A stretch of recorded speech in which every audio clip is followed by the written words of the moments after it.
In a way, Filmaktion doesn't exist. Filmaktion was not a formal group in any way, except that William, Gill, Annabelle and I did a lot of shows together.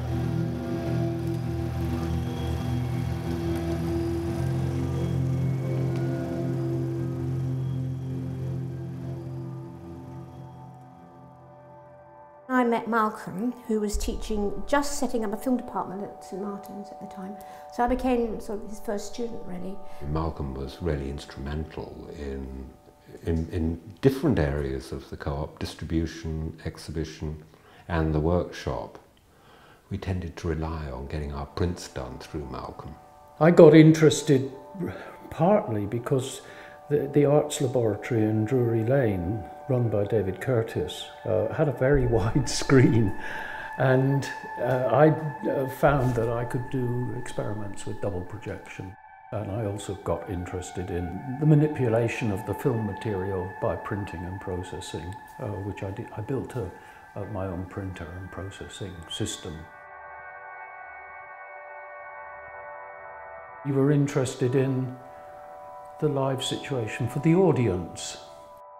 We all made pieces for the Filmaktion shows, which were about bringing the film down off the screen down into the audience, like Chair Installation was partly on the screen and partly in the audience. Horror Film for Malcolm was the same sort of thing.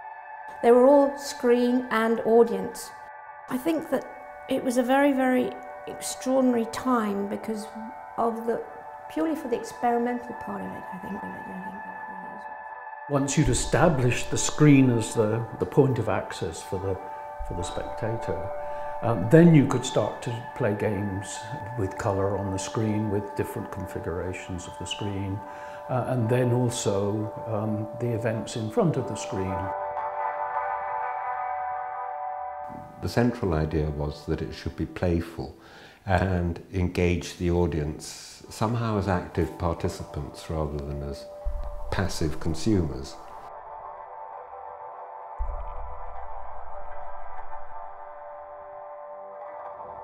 My own position was initially very anti-cinema, anti-Hollywood, anti-cinema, anti-narrative.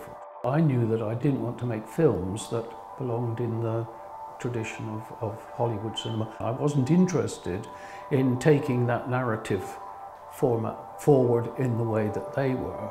But then we found, in a sense, we were in no man's land. We weren't part of the cinema culture, but we weren't really understood and accepted inside the art culture. We loved filming off the screens, turning things upside down, working with negative. It was, you know, doing all this kind of reconstruction.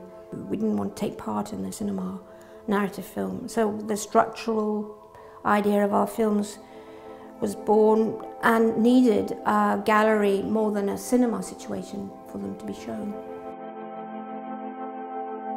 At the same time as we were developing that work, there were a group of video artists in London who specifically worked with video, and we chose not to work with video but with film. It was a conscious decision.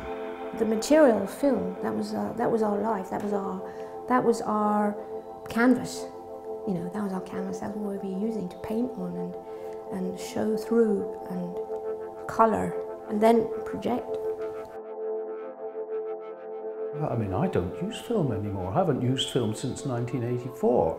I doubt that I will make another film on film again. I think it's unlikely. I'd like to, but I think film's had its day.